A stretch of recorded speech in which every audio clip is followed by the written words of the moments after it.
Welcome,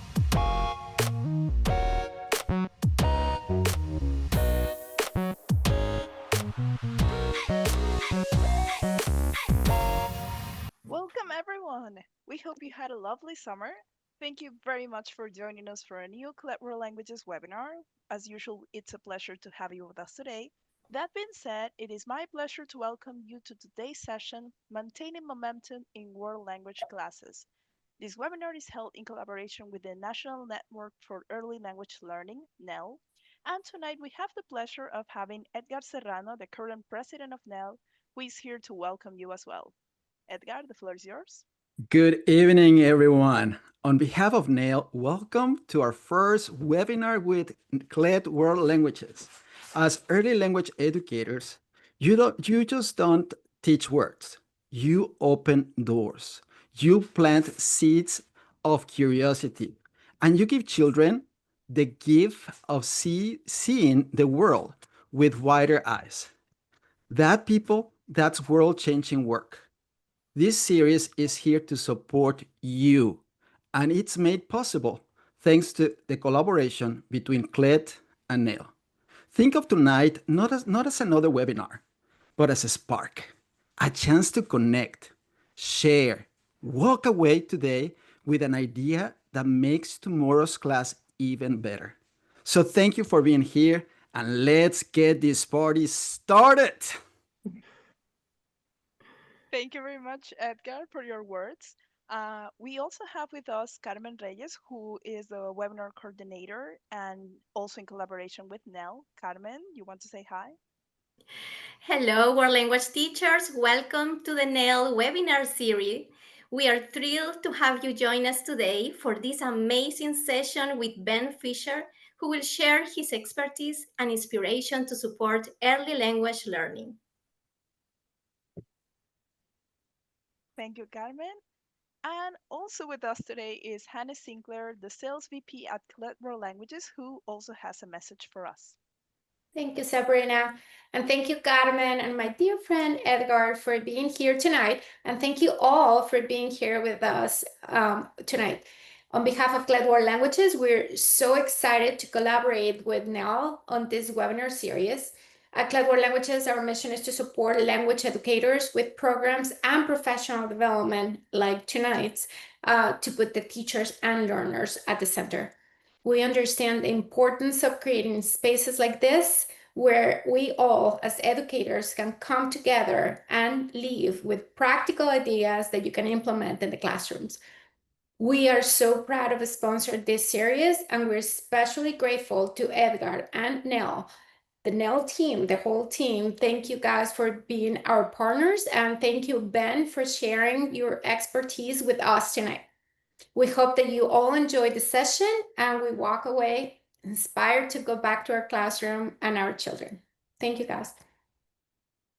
Thank you, Hannah. And last but not least, welcome everyone. We hope you had a lovely summer.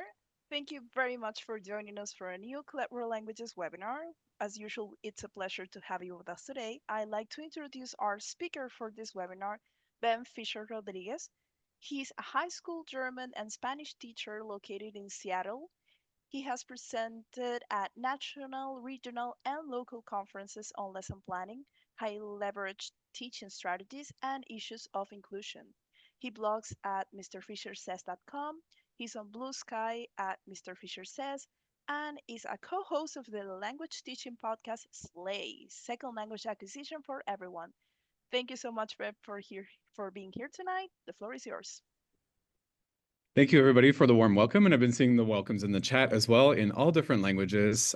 Some people from my Pacific Northwest region as well. I am very happy and excited to have received this invitation from Nell and from CLET World Languages, which, by the way, is a German company, so slay. I'm just very excited to see everybody here. I'm here to talk about maintaining momentum in world language classes. That's me. I'm Ben Fisher-Rodríguez. I'm a German teacher. This year, I'm only teaching German, but I'm also the department chair of world languages here at Bothell High School in Bothell, Washington. School got out 20 minutes ago, so I'm here in my classroom amongst my things you'll see behind me. So welcome, everybody.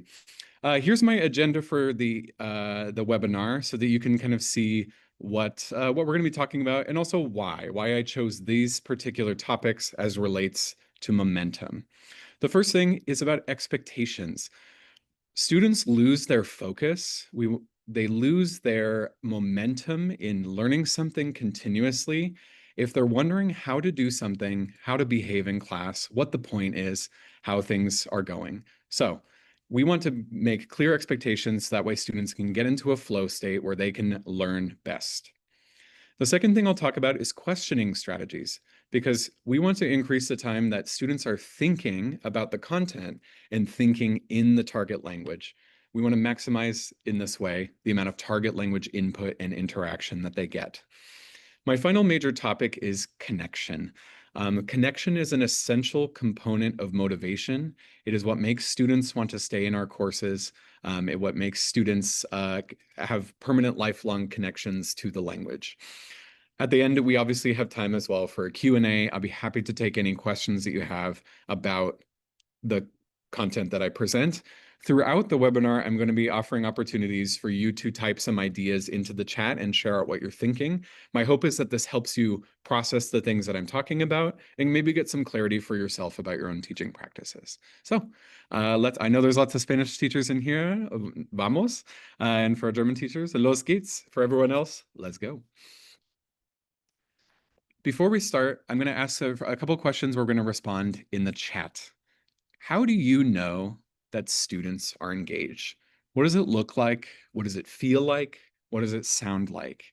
Take 30 seconds now to just bomb your ideas into the chat. What are some things that tell you that students are engaged? Gottman said participation, raised hands, not on their phones. They make eye contact. Okay. These are some great ideas. When they respond in the target language, there's a certain buzz in the classroom, the busy hum to the room, answering questions. They ask to know more. That's always a good sign. They show interest, interacting with each other, facial signs, eyes on you, smiling, answering questions. So I'm hearing a lot of physical signs, and there's also a certain twinkle to the feeling there, and enthusiasm, facial gestures. Great. How do you know that students feel connected in your class, to you, to each other, to the target language and their cultures? Drop those in the chat. Constant participation with each other, not using their phone. They're living in the moment, finally. They want to talk. They don't feel nervous. They have inside jokes as a class. They try to be vulnerable in the target language by trying things they've not done before. Yeah. They use their personal experiences as part of the lesson, and they're having fun. All these sound like great things. I want to be in all of these classes. Energized sense of belonging too. They may speak, they may verbalize exactly what it feels like to have that sense of belonging. They can link their prior knowledge to their own experiences, to the experiences of others. They ask follow-up questions to each other, remember things that they learned about each other. These are fantastic ideas. Thank you. I'm going to ask you a question that is the flip side of this. How do you feel when you perceive that students are disengaged or disconnected? How do you feel? Discouraged. I feel frustrated when students are disengaged and disconnected. There's a silence. I'm fighting for their attention. I feel sad. I feel worthless, lost, frustrated, hopeless, demotivated, disappointed, frustrated. Oh, if they look lost, I'm melting. Like a dentist pulling teeth, the feeling that you missed something, sad. Yeah. Wondering why, wondering about their sleep and their well-being, discouraged. These are totally normal feelings, and I assume that we have all had them at some point. I just saw one that said, I want to quit my job. I've been there. Today, I was giving a knockout set to 7th period, and they were not having it. That was my class that just left. I literally just said, this is going so well. We're doing a great job. And my student teacher laughed out loud, and that was the only noise in the room. So I know you. I'm with you. I'm with you. These things happen to all of us. So I appreciate you being vulnerable in the chat and getting to think about this. We want to obviously go to the other side of these emotional places. And Jorge said something very, very wise, is it gives me the hint that something particular strategy is not working for them or with them. So let's think about some things. The first thing when I thought about what breaks flow, what gets students disengaged, what disconnects them, is that there is a lack of clear expectations about what to do and when. And this, I think clarity on this is the first line of defense that we have in preventing disengagement, preventing disconnected feelings, and then those feelings that we feel of like being like, oh God, no, it's terrible, everything's awful. So expectations. Momentum is movement at speed in a particular direction. So how do we set the direction? The first thing I think always is to articulate for yourself what are positive to-do behavior expectations. That means things that students could actually be found doing, things that they could work towards. Ben Slavic, for instance, has the maxim that one person speaks and the other listens. This means that they're able to attend to target language input, but also if one of their classmates expresses themselves, the others are listening to them, trying to understand them. Another one that many teachers use is listen with the intent to understand. That is something that we can ask our students. Were you trying to understand? Were you making efforts to look at the extra linguistic cues that help you construct a meaning? Were you looking at the board? Were you looking at the gestures? Were you connecting it to things you learned before? We want to articulate our rules, not in a series of don'ts, not don't do this, don't do that, don't hit each other, don't stick pencils in each other's noses, don't do all these things. We want to articulate it in clear things that we can observe students doing, so that way we can hype them up in doing them. In the chat, again, we're going to keep it going in the chat quite a bit. Type and then try to keep it all in one message. List 3 to 5 behavior expectations that you want in your classes and frame them positively. Again, not don't do this, don't do that, but what do we want them to actively be doing to support their language acquisition and success? And think, how does this align with what your vision for language learning and your personal philosophy? Very nice. So people are already starting to drop their ideas in the chat.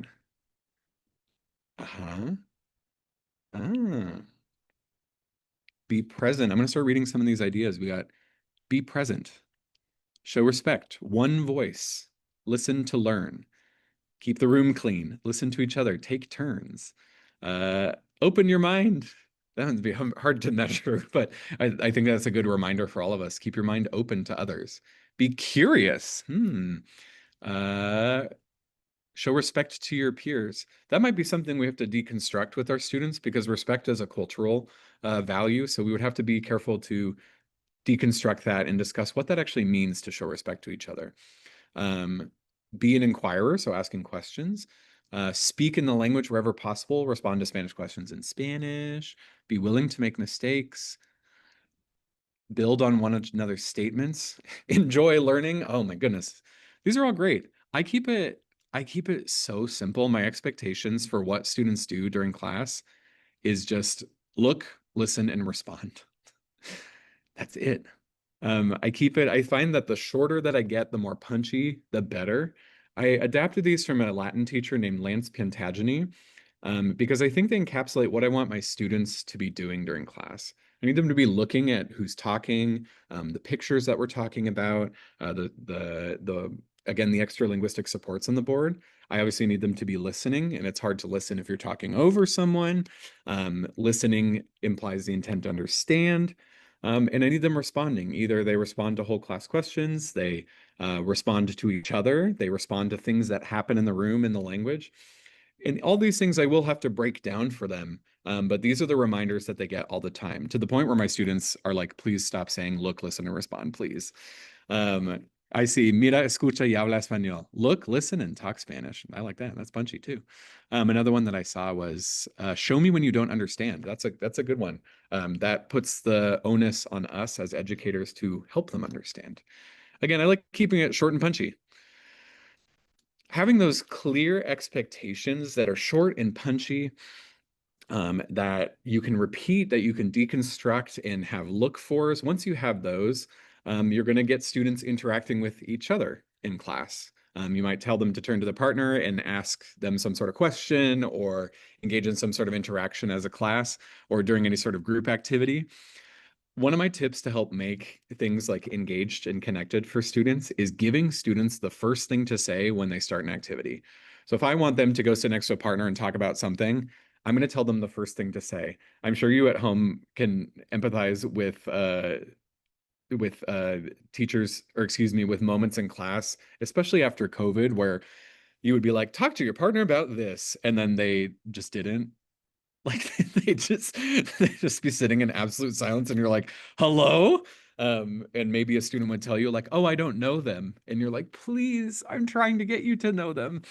But Natalie is saying in the chat, we want to model these interactions for them so that they can initiate their interactions on their own, so we can give them the first thing to say. So for instance, I might say, ask your partner about X.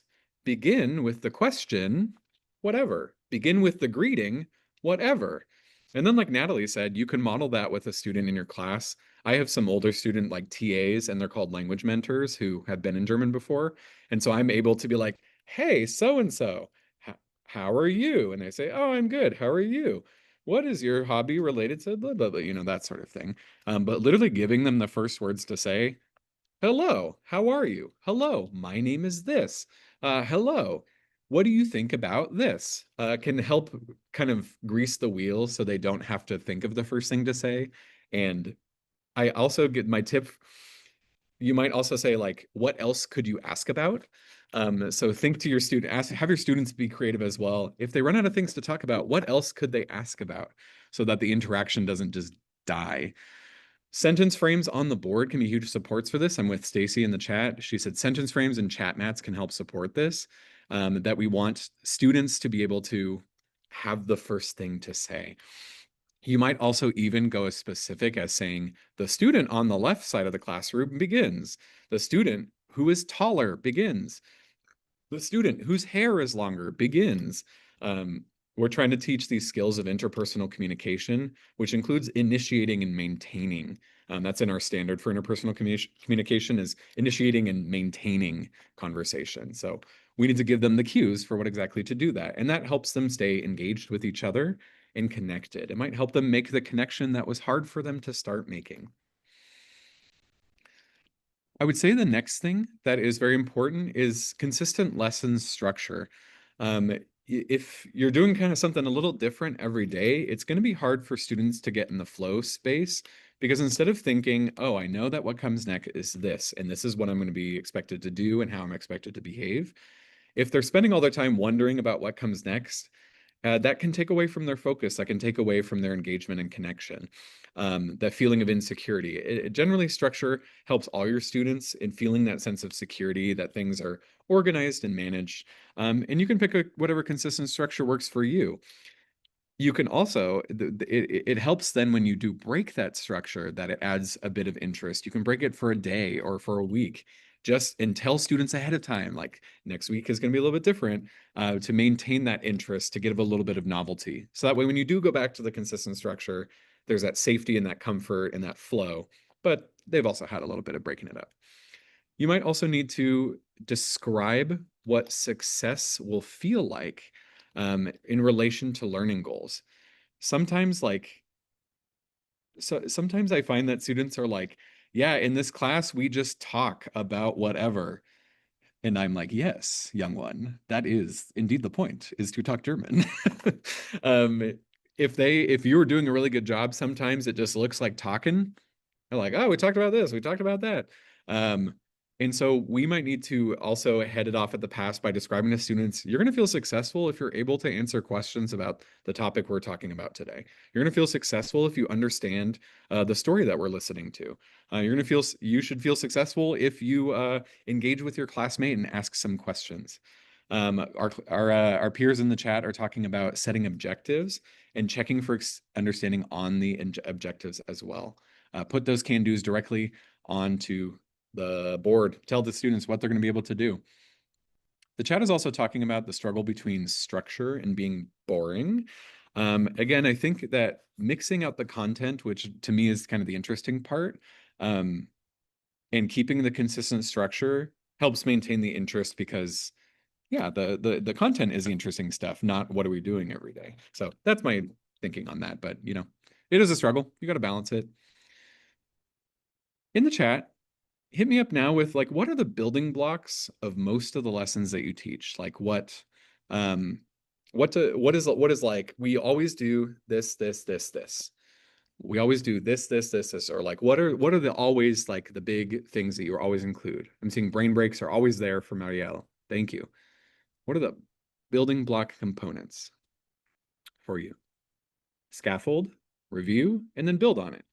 So there's some sort of modeling. Omotoyoshi uses Kahoot and group discussion, input, reflection, output, circling back to old objectives, starting with your buenos dias, como están, how are you all, and warming up. So there's a do now, there's always an exit ticket at the end. So listening to a song once a week, love that structure, love music, kids get into it. Communication on every topic, so different modes of communication on every topic. Calendar talking, doing some free voluntary reading, input, write, and discuss, so turning into a text. Listen, read, write, practice, speak, model, reflection, peer evaluation. Yeah. Always some sort of bell ringer, always some sort of output task, passwords, segmented lessons. There we go. I'm going to show you mine. I draw a lot from the work of Ben Slavic and Tina Hargaden in this. This is where I kind of got my basic structure and then kind of worked it a little bit my way with some thinking from Adriana Ramirez, which is there's always some sort of warm-up. For my older students, there's going to be reading. We're going to be reading in the language. I think that's a great way to get their brain into the language. Then there's some sort of personalized questions and answers, like asking them questions using the new vocabulary that we've been working with, using the new topics that we've been working with, or just to see how they're doing, just to see what's going on. How do you feel today? There's some sort of big input. That's probably the longest chunk of the lesson, is always input. So input about a topic, learning about each other or the world. Some sort of processing. So we might write up a text together. We might take an oral quiz. We might read a text related to it. And then I end with some sort of formative assessment. That's something that's going to give me data. Which of these things do you think can be the most motivating to your students? Of these 5 components that I have here, which do you think might be the most motivating to your students? Nice. Okay. So I'm hearing a lot of people are saying personalized questions and answers. Some people said the warm-up as well. Nice. Warm up in PQA. I find that one of the most motivating things, I think personalized question and answers, you're definitely onto something. Connection is definitely one of the components of motivation. So we have to have that connection, and that does make the class feel more engaged. But I would really say, in terms of continuous motivation, formative assessment, it doesn't sound that fun and delicious. But nothing motivates like success. If you tell a student ahead of time, I know you're going to be successful because you're going to be able to do this, and then they do this, then you get to sit with that kid and be like, look, you did the thing. You made it. You answered questions in German today. You read a whole text in German today. Can Joe Schmo off the street do that? I don't think so. Nothing motivates like success. I think it is really important for us to build in moments of success into every single lesson, that students can come away from the class being like, I had a really good time in German class today, and at the end, my teacher told me explicitly I was successful because I did the thing. I don't know that students get that in every class. I don't know that students come away from every class feeling like they did something successfully. And it's a bummer. We want to keep them motivated. So all of you that said PQA, I'm with you. We'll get to the personalization. Fatima's asking, how long is my class period? I have 50 minutes usually. So warm-up can be anywhere from 5 to 10 minutes. PQA can be 5 to 10 minutes. Input's a bigger chunk, up to 20-ish minutes, and then processing after. Yes, totally. Stacey, I'm with you. The grammar-heavy textbooks make that difficult. Formative assessment can be quick. I've administered a quick oral quiz in 5 minutes or less. So yeah, 40 minutes makes it tough. You got to compress things a bit. Alrighty. Expectations. How do you get them to partners? We need to give them something to say when they get there, because they're so awkward. How do we get them even to partners? I think we've all been there with the like, find a partner. And then you've got the precious angel baby who is so awkward, who is just like, I don't have a partner. I'm a gregarious person. I have an easy time finding partners. Not everyone's like that. I think getting some sort of structure in your class and expectation that students have some sort of partners is the way to go. So I have seat partners. That's the person you're sitting directly next to. It's the same person. That's stable. You might do something like clock partners, where they have the face of a clock And at each hour, they have a different partner, and that person has them. So you have, like, oh, my 1 o'clock partner is Carmen. So when Herr Fisher-Rodríguez says, get with your 1 o'clock partner, I'm gonna go find Carmen.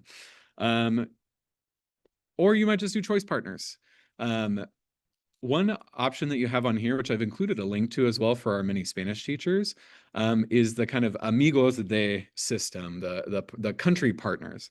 You use countries to teach geography kind of passively, and say, get a partner, and that person is your partner and vice versa for that country. So say again, me and Carmen are Mexico partners. So when Herr Fisher-Rodríguez says Mexico, they'll find your partner from Mexico. They go get together and be with their Mexican partner. Or if you say, get together with your Puerto Rico partner, then they go find that person. You have to make a little setup to make sure that they find a different person and that both partners have each other's names on the paper. But that's a nice way to teach geography as well. I use it with the states in Germany. I use it with the neighboring countries in Germany. So that way students can learn a bit of geography and the place names in the target language. I got that from Bryce Hedstrom. This is linked on the PowerPoint, so when you get this, you'll be able to just click on it. One last thing to keep the things moving, to keep students connected and engaged. Inevitably, someone's not going to be there. So I tell students, if you have no partner, I'm going to go stand right here, and it's the same spot in my classroom. It's the front corner right near the door. Come to me and we'll get you a partner. And then for you, it's as easy as like, oh, so-and-so and so-and-so, boom, good, nice, have a nice day. And just start partnering people up quickly who come towards you. That helps, again, with structure, with things moving quickly. Again, we want momentum towards our destination, which is getting them into the learning task quickly. So get yourself some partnering systems and make that work for you. One next component of expectations, we're hitting expectations because I really think this is make or break for keeping students engaged and connected. What are some ways that you promote staying in the target language during class? Do you have incentives or penalties? Do you have explicit expectations? Do you just cry every day in class like I do and say, please just do it in German? How do you get students talking in the target language? How do you make that happen? Aha, one of our peers, Natalie, said no penalties, but I only use the target language. Carmen says I use comprehensible input. Expectations and penalties for some of our classmates. Saying that we don't understand English. I've done that before. Yeah. Huh? If a student says anything. Germans, if they don't understand something, they go, hä? So I just hit them with the German hä, and I tell them it's cultural. Stickers, pegatinas, or plauso for people who are using Spanish in class. It depends on the level, that's fair. Your level ones are going to have a lower percentage of target language in class maybe than your upper levels, but we can always bump it up, bump it up. That's what I'm trying to work on it. I only speak in Spanish, applauding those who use Spanish in class, reward and compliment. Yeah, social reinforcement is great. One of our peers said, my students are always asking, do I have to do this in the language? Unfortunately, yes, my child, we do. So there's different systems that people are proposing in the chat. And telling them I I don't need to practice the language, I already know it, but maybe you do. Totally. There's some different ideas to make this happen. I think one thing, again, in setting expectations, is describing how students might use their 10% of English if we're going for the actual 90%. This could be, saying, hey, everyone, 10% is like, oh, you don't know one word, and you say it kind of inquisitively, like t-shirt, and then I can help you with the target language. 10%, a good use of English might be, there's an emergency, such as the school is on fire. 10% of English, otherwise might be, a situation that feels uncomfortable or something that you just really need to get sorted out real quick. But otherwise, we can use brand names to stand in for stuff. Instead of saying, if you don't know the Spanish or German word or Italian word for shoe, try saying Adidas. Try saying Nikes, try saying whatever. Use a brand name and give them strategies for how to try to keep in that 90%, which can include using cognates and brand names. That sounds fair. But describe to students, we want to keep it 90%, which feels crazy, but let's try it. Let's go for it. Another strategy that I read, a blog post that I've linked here, again, when you get the PowerPoint, it'll be there, is the secret student. You pick some sort of student in some sort of way So you can either, pull a card with a student's name on it. You can use your class dojo to pick random student, and you observe that student's behavior, and you tell the class, but don't tell the class, it's secret. You tell the class, hey, I'm going to be looking out for somebody who's really impressing me during class. They're using lots of target language. They're being helpful to their classmates. They're following our expectations, which we have clearly articulated. So student who's going to impress. If at the end of class you find that your student met those expectations, then you can say, the secret student was so-and-so, and they did a fantastic job. I've seen two ways of doing this. Either you can reward the secret student, because then everyone's on their toes, because maybe they'll get a reward. Or you could reward the entire class, which then gives you the opportunity to say, oh my goodness, because Victoria was so wonderful today in the webinar, you all get stickers. Thank you, Victoria. What a genius. Everyone gets candy because Victoria did such a great job today. And if you have a student that you need to bring up who participates in a more quiet way, but is still helpful and supportive to others, makes them feel comfortable, this might be a good way to pump them up and build some classroom community and culture.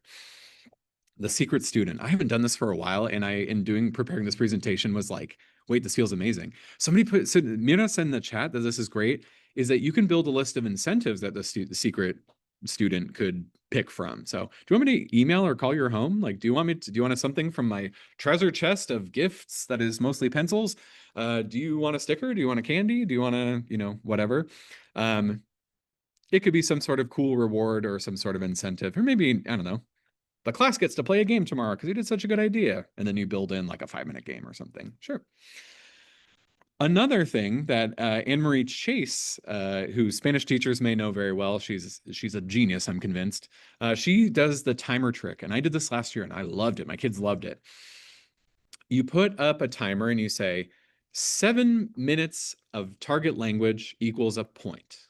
And so you're listening, and everyone's policing each other. Are we staying in the target language for 7 minutes? And then they get a point if they do. And then if you get them up to 5 points, which is a 35 minutes of a class, that's pretty substantive of one class, you can give them some sort of incentive for that too. Similar thing. It could be a game. It could be, a sticker. It could be maybe a piece of candy if you have tons of candy lying around, whatever you feel comfortable with. I'm going to echo what people are saying in the chat is that prizes love candy and older students also love candy and accountability. I just have 18-year-olds who go wild for stickers in my universe. So maybe you'll be surprised. Maybe not, and that will take knowing your community very well. With the timer trick as well, you can up the minutes of target language to make getting a point a little bit harder. If you're like 7 minutes, too easy, that's perfect for my level ones, bump it up, challenge them, and tell the class, I think you can do this. Impress me, let's do it. They will often meet you where you are if you set the bar very high. One last thing, we've been talking about target language usage, and sometimes it's so hard because many of our students, I teach primarily novices. I have a level 1, 2, and 3 classes this year, so primarily novices. My end of 2 is getting into intermediates, and then 3 is definitely trying to work those intermediate skills. It can be hard to say something if it's all brand new, the sounds are new, everything is new, and we can put up sentence stems and add lots of different ideas for ways to begin interactions. But also, one thing we can do is give them rejoinders. These are memorized bits of social language that help lubricate interactions. So give them things to say so that they can react to the conversation. So when people talk, they don't just go, uh-huh, uh-huh, uh-huh, and they don't repeat back what you say, which would be psycho.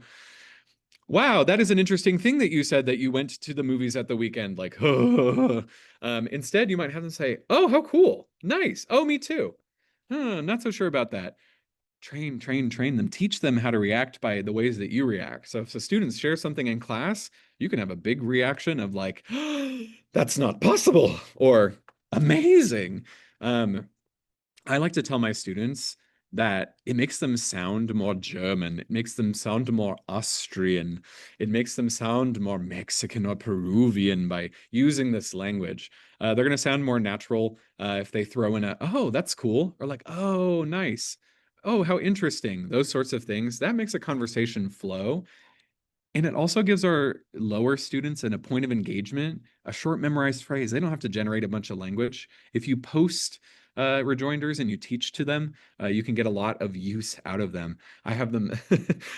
some of our peers in the chat are hitting me with the rejoinders now. Genau, exactly. Vale, okay, correct.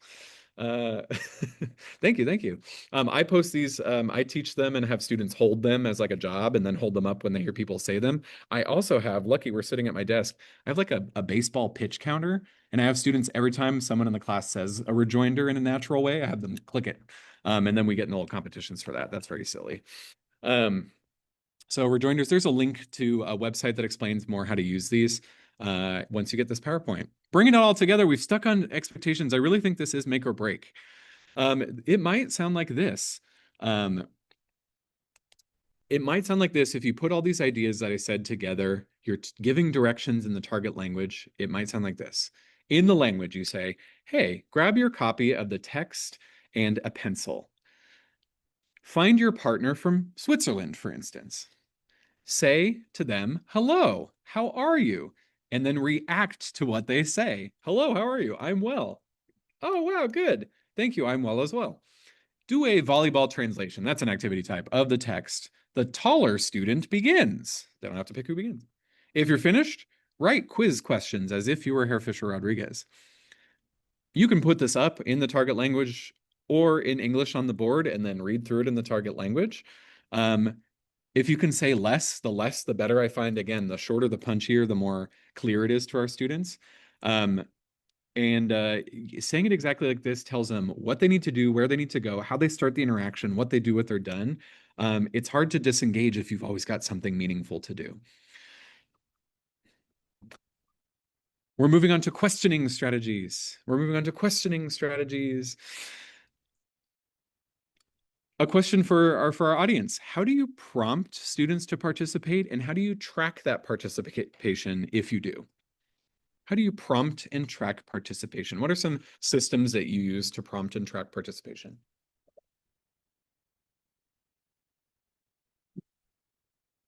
So stamp sheets. Some teachers have stamp sheets or stamp on things for oral participation. Giving them sentence starters, walking around to monitor. Randomized calling, using group activities to spur communication. Very nice, yeah. Points. Don't keep track of participation, totally fair. Using name sticks to call on all students, observing them when they're working with partners, of course. Provide prompts and ask questions. Good old clipboard in the attendance sheet to mark who's participating. There we go. Using Class Dojo similarly, using pesos, name sticks, stamps, love stamps. Inside, outside circles, great, yep. Popsicle sticks, their desks have numbers on them. That's a very smart system that saves you from rewriting a bunch of sticks with kid's name on it. I'm stealing that. That's really good. Participation charts, totally. I'm a Class Dojo user. Again, Anne-Marie Chase, I'm convinced she's a genius. Her system is called Magic Cards. She has students write on a 3x5 index card their name at the top, and then has them divide it like into quarters. So she uses that to randomize by pulling a random card, and then she marks the quality of their answer based on the question. So if the student answers in a complete question, or excuse me, in a complete statement, she marks like a plus or a check. If they answer with just like a phrase or something, like she might put a check or a minus if they use a word or switch to English or something like that. So having physical cards to pull gives you the kind of randomization of a popsicle stick. And it also gives you the ability to track the quality of students' responses over time. I find that really helpful. I just do it by school quarter so I can see how they're doing. I've kind of transitioned to using Class Dojo for a similar purpose, where I use the randomization function. You click randomize and it pops up with a student. And then I have on mine set up these skills for how students respond. If they ask a question in the target language, great. I put a +2 and it makes a little beep noise. If they do extended discourse or saying multiple sentences on the same topic, 3 points. Sentences for 2 points. Unable to answer gets them 0. I don't think it makes a very exciting noise. They use English, also gets a 0, and then words or phrases. I have not been putting this in for a grade yet. I might in the future if I want to like kind of up that ratio. I think this builds Classroom Screen can help with this. People have used Flippity for this as well. I think this can build some positive tension to know that you might be called on during class. I also know that some students are anxious, so we have to let them know we're going to ask questions that we know that they can do it. That we know that they can do it. We're going to provide the support. We're going to provide the sentence starters, the rejoinders, the ideas to respond, and we're going to support them in making it happen.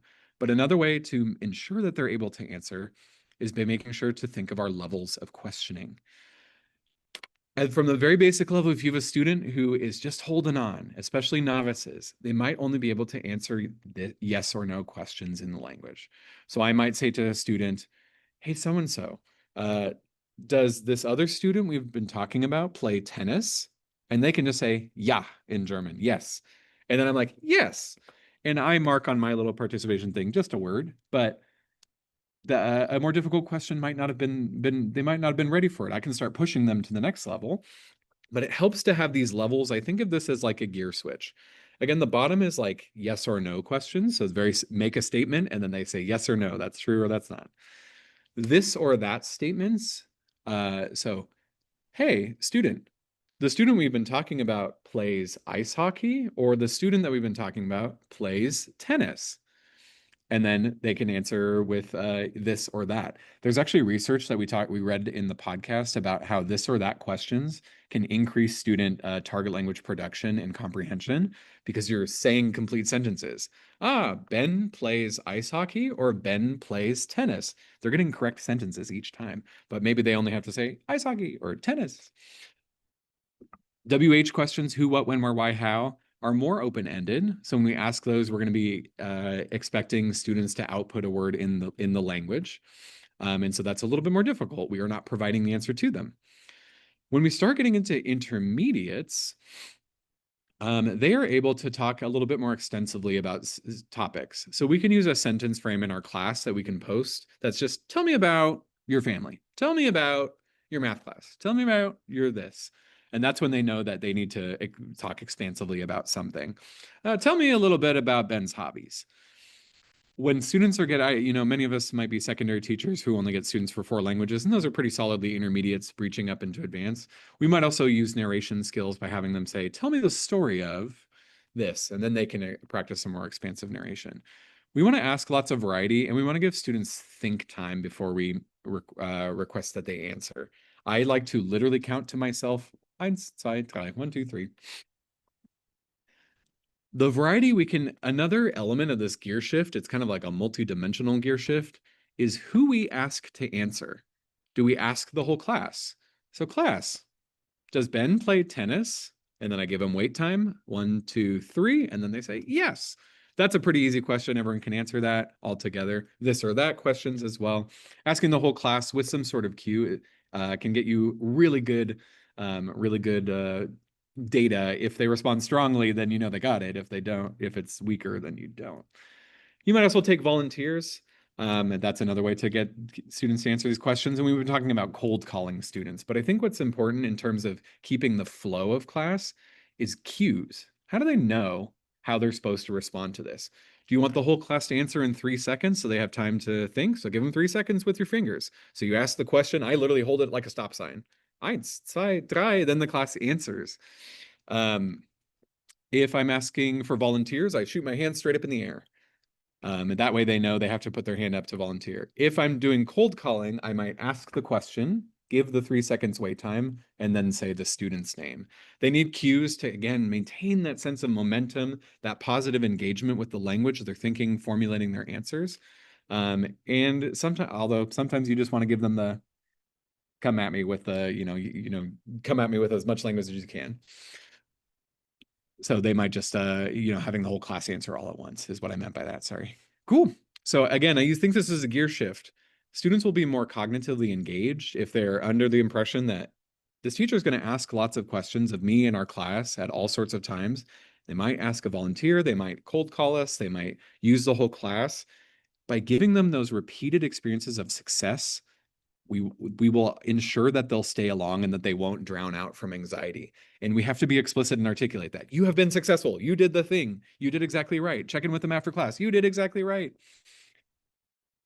One thing too that I learned from the 7 steps to a, oh goodness, what is the book called? It has quite a long title. If you click on it, you'll get to a link to their website, but it's the 7 steps approach to interactive language-rich language classes. There we go.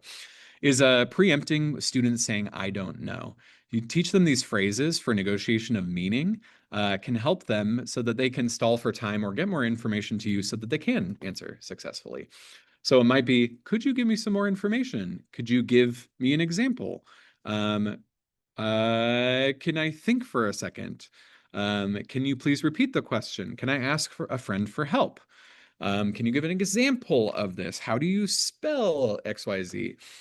These phrases are super supportive and helpful. I'm having my students this year write them on index cards that they keep in their binder with German on one side and English on the other. And so if they can say them, they can say them and hold them in their hands and say them, or they can just hold up the card and I can look and be like, oh, so-and-so is saying, can you say that again? And I'll say, okay. This helps avoid the I don't know, and gives them some phrases that they can read off of. Very nice. Yes. And if a student doesn't know something, we can use leveled questions like this to get lots of repetitions of target structures and problem spots. So we can give examples of things, we can give non-examples, we can give personalize the language. My colleague is trying to come into my class, my class right now.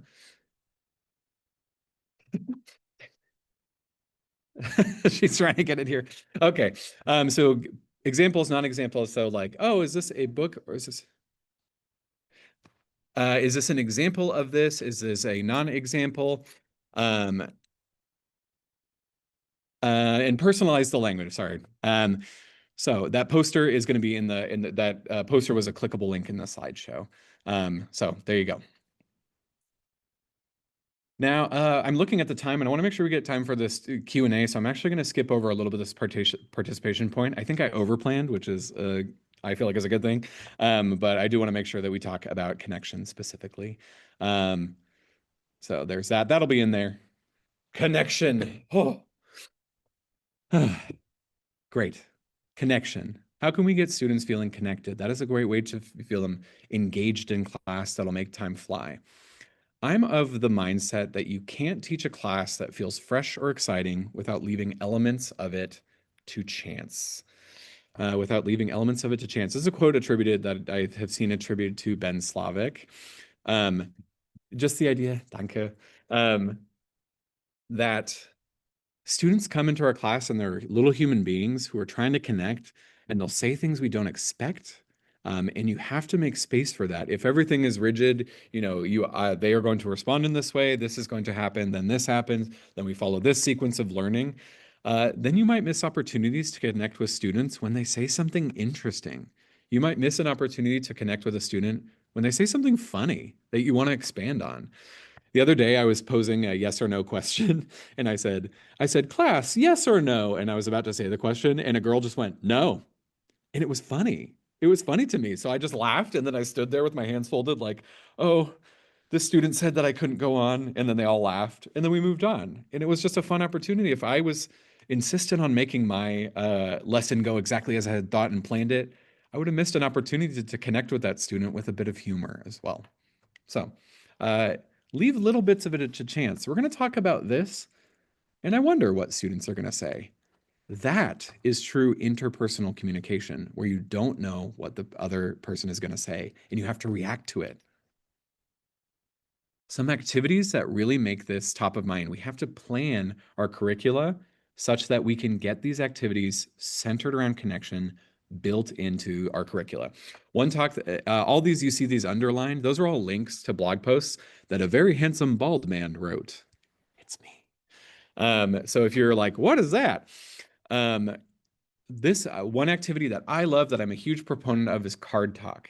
You give your students some sort of open-ended prompt that they give a visual response to. So say, for instance, over here, you say, you write your name here, you upload a photo of yourself. This is so I can learn kids' names.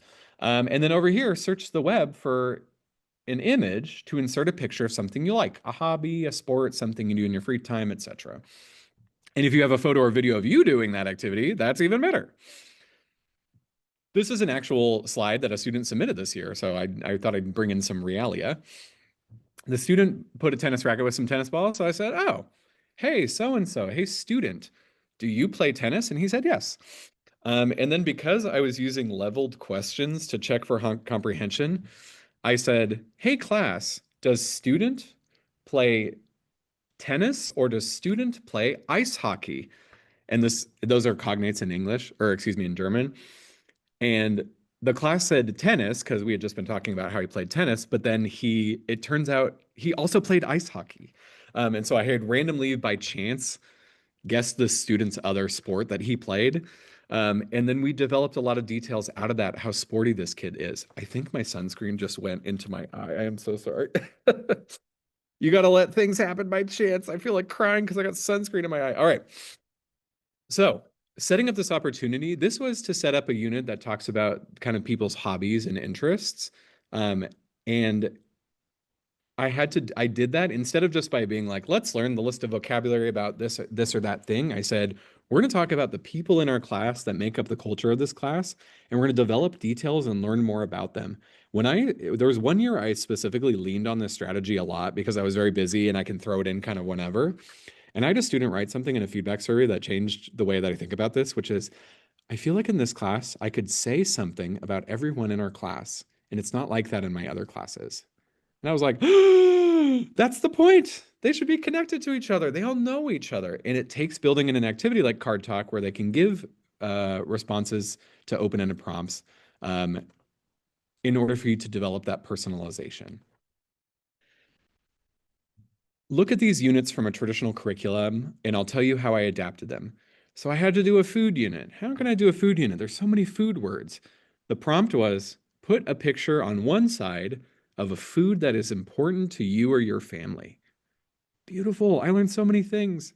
Tamales are important to my family. My husband is Mexican American, and they make hundreds of them at Christmas time. So tamales are an important food for our family.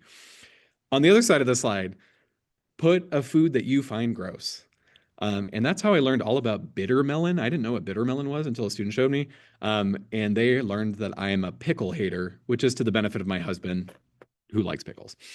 A past tense unit. The prompt could be, put a picture of yourself in elementary school. That's funny. And then you get to use that past tense narration. Oh, what were you like in this thing? What did you do? Who did you play with? That is a great way to prompt some of those grammatical things that our curricula ask for.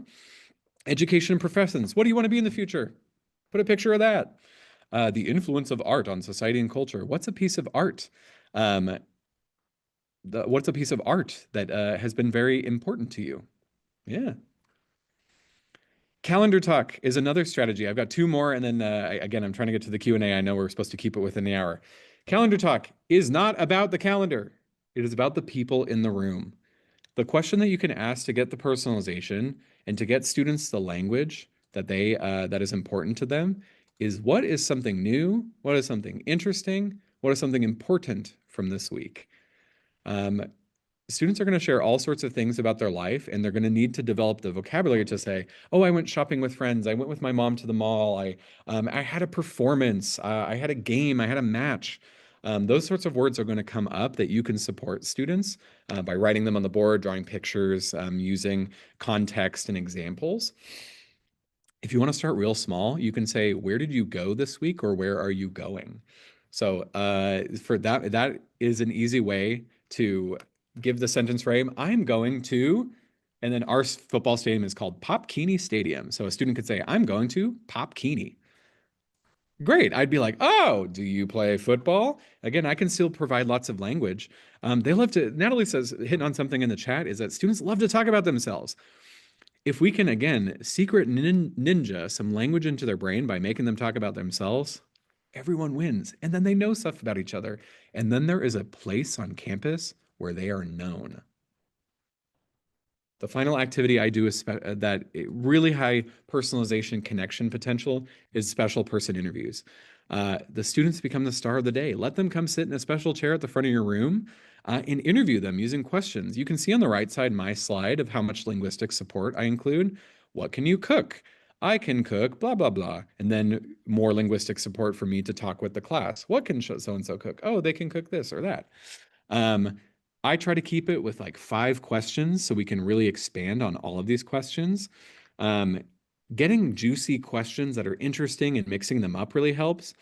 Another thing that I have found that kind of blew my mind, I got this from the book Common Ground by Henshaw Hawkins, was having the class predict how the star of the day is going to answer the given questions. How old do you think so and so is? Where do you think so and so lives? What do you think their hobby is? How many pets do you think they have?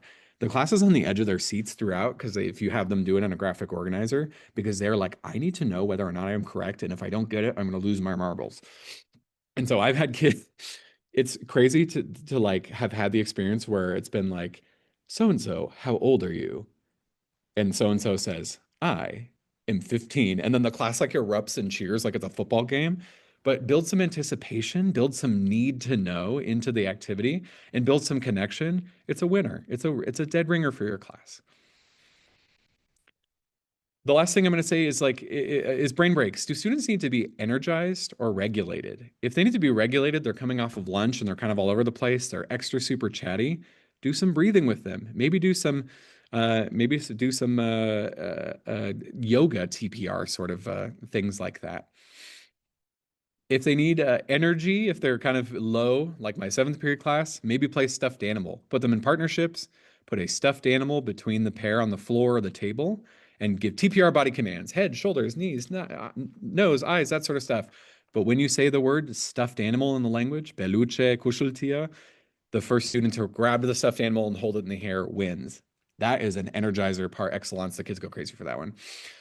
I'm going to skip this one. You can read about it later. Oh my goodness. My students love to exercise. Yeah, use exercise to combat stress.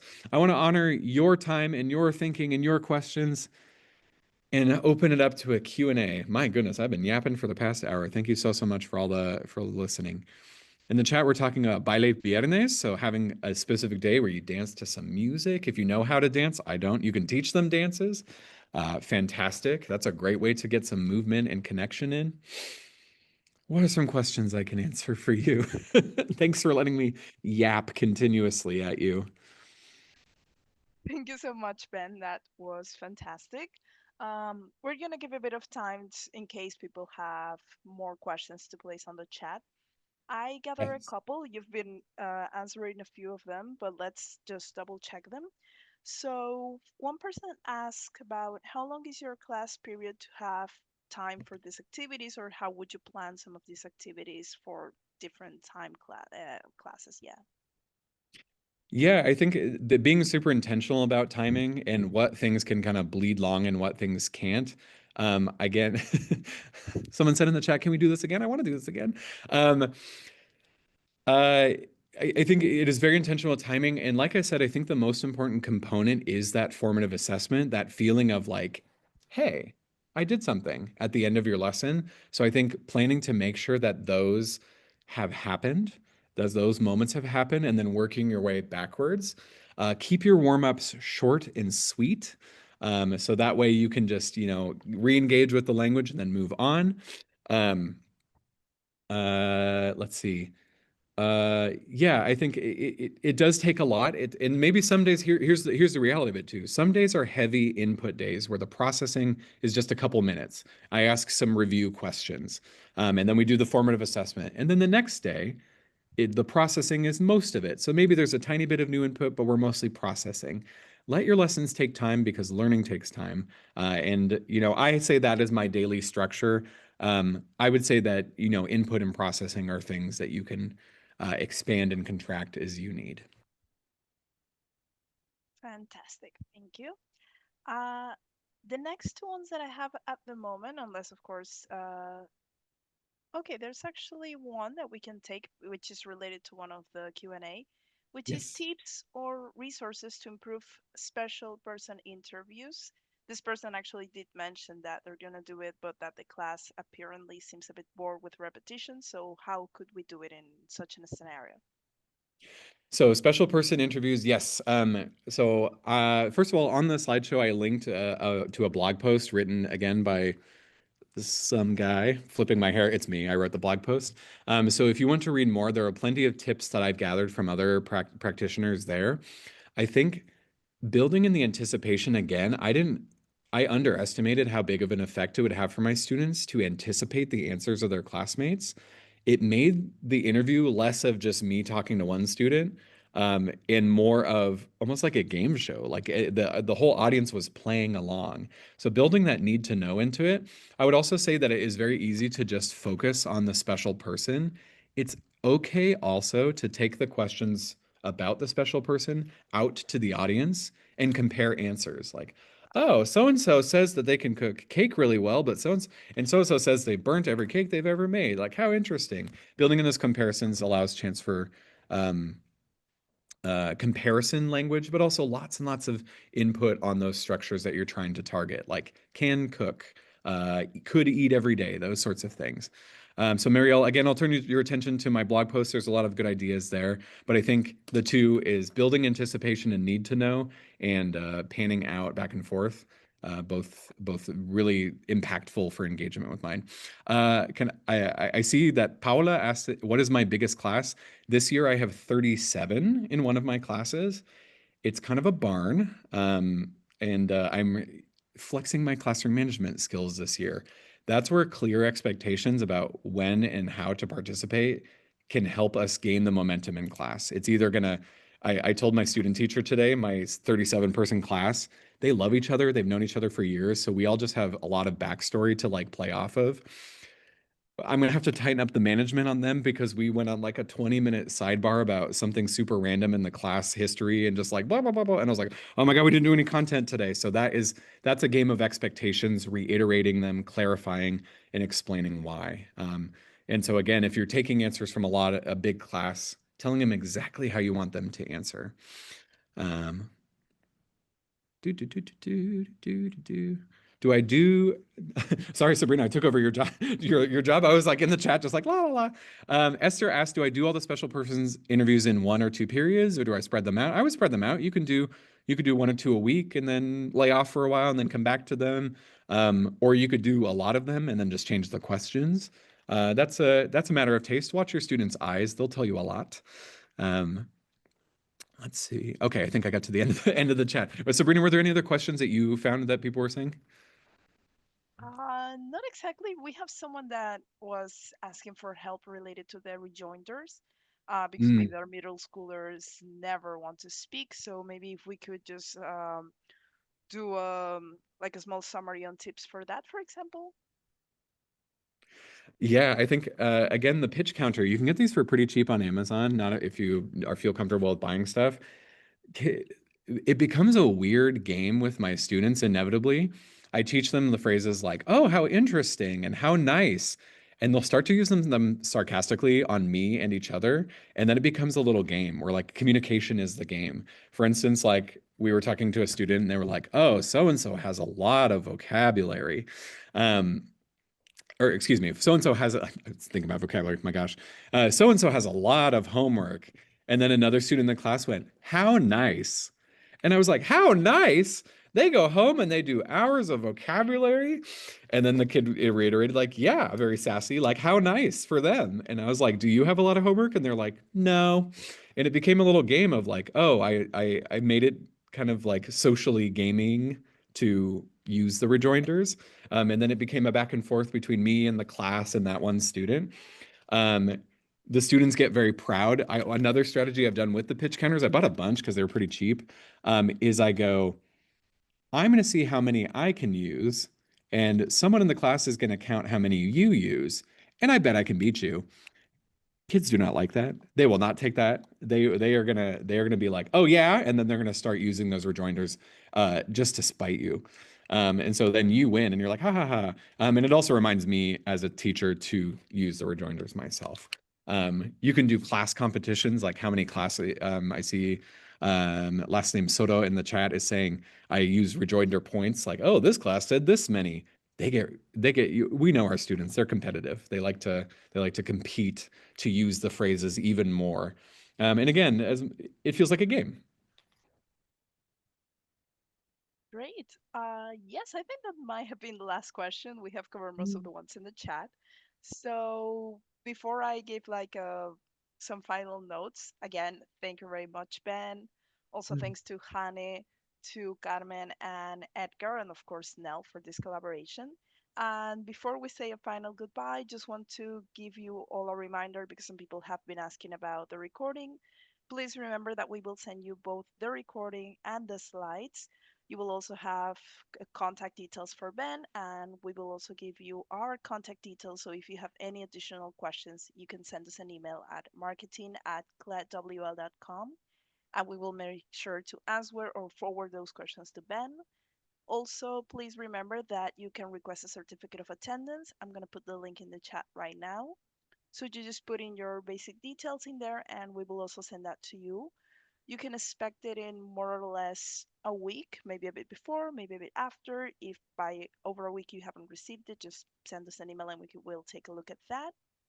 And just to give you some final details, again, thank you for participating in the webinar. We do have a next webinar for this same series in a collaboration with Nell, and this is going to be on comprehension strategies in the world language classroom. That is on October the 14th, again 6:30 Eastern time. That's another Tuesday, and we really hope to see you then. We also have another webinar on the 9th. You can check our website to see all the upcoming webinars. And with that being said, I really hope you have a great rest of the day. And again, thank you everyone for being here. Gracias a todos. Vielen, vielen Dank. I'm wishing you all a wonderful school year.